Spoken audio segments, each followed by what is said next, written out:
in one way or another, we are so far, globally, we are so far above the population and the consumption levels which can be supported by this planet that I know in one way or another it's going to come back down. So I don't hope to avoid that. I hope that it can occur in a civil way, and I mean civil in a special way, peaceful. Peace doesn't mean that everybody's happy, but it means that conflict isn't solved through violence, through force, but rather in other ways. And so that's what I hope for. That we can, I mean, the planet can support something like 1 billion people, maybe 2 billion, depending on how much liberty and how much material consumption you want to have. If you want more liberty and more consumption, you have to have fewer people. And conversely, you can have more people. I mean, we could even have 8 or 9 billion probably if we have a very strong dictatorship, which is smart. That's, unfortunately, you never have smart dictatorships. They're always stupid. So, but if you had a smart dictatorship and a low standard of living, you can have it. But we want to have freedom and we want to have a high sentence, so we're going to have 1 billion people. And we're now at 7, so we have to get back down. I hope that this can be slow, relatively slow, and that it can be done in a way which is relatively equal, so that people share the experience and you don't have a few rich, trying to force everybody else to deal with it. So those are my hopes. I mean, these are pretty pessimistic hopes, but I mean, that's what lies ahead. This is a developmental system made by MC10.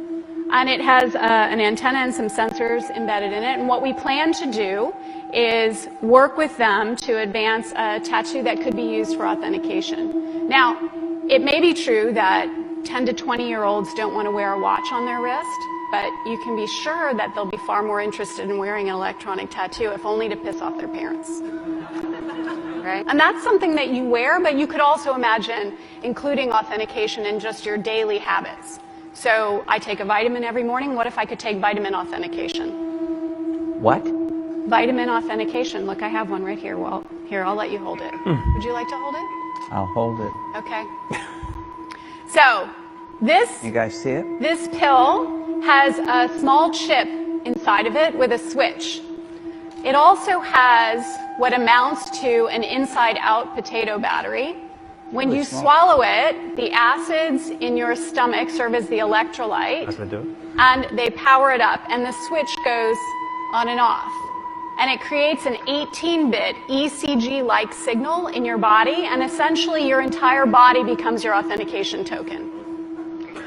Yes, this is true. Okay? Okay, but...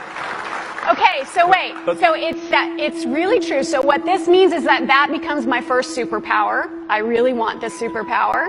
It means that my arms are like wires, my hands are like alligator clips. When I touch my phone, my computer, my door, my car, I'm authenticated in. First superpower. Like, I want that. It is basically biological chip that it is in the tablet. And once you take the tablet, and dissolves into your stomach, sends a signal that you took the tablet. So imagine the applications of that, compliance. The insurance companies to know that the medicines that patients should take, they do take them. It is fascinating what happens in this field. In the US, only 40% of adults get the flu shot. Having an option of a flu vaccine that could be self-administered and well tolerated could very much increase coverage of this important vaccine in the population. So this is the first time that we've been able to put a microneedle patch into a person, give a vaccine, and find out what happens. A microneedle patch to a person using it looks a lot like a Band-Aid or a nicotine patch, but if you zoom in under the microscope, what you'll see is that there are some microscopically small needles They puncture painlessly into the skin, they dissolve. Encapsulated within those microneedles is the vaccine, which is then released into the skin after a few minutes. We compared the immune response of a regular injection to that associated with the microneedle patch, and they were similar to each other. The microneedle patch may even be a little bit better. In the clinical trial that we conducted, one group of people used the patches on themselves, and they did so successfully. We could never have developed the microneedle patch at Georgia Tech in isolation.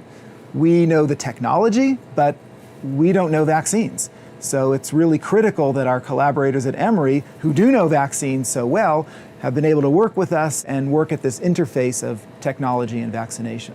This collaboration is a good illustration on how Emory and Georgia Tech collaborate well together.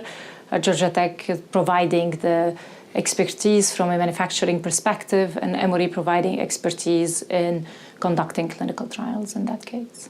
Our vision for this really is that someday, we hope in the near future, people will be able to go to the store, pick up patches for themselves and the family, bring them home, put them on, and as a result, it will be much more accessible for people to get the vaccine. I am terrible and I don't get flu vaccinations as often as I probably should, and I think it's based on convenience. I don't have the time to go stand in a line or take out of my day, but if it was something I could just, click, pop on home while I'm, watching TV or something, let it sit there for the 20 minutes. It's just very convenient. I would definitely do it.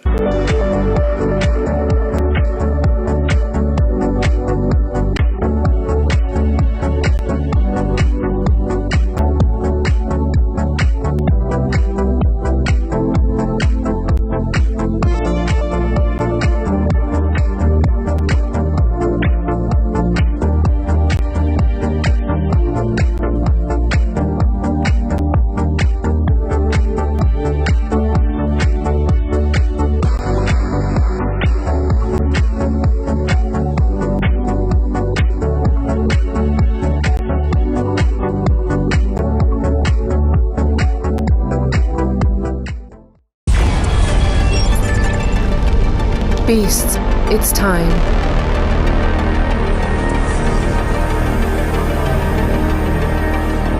Release the beasts.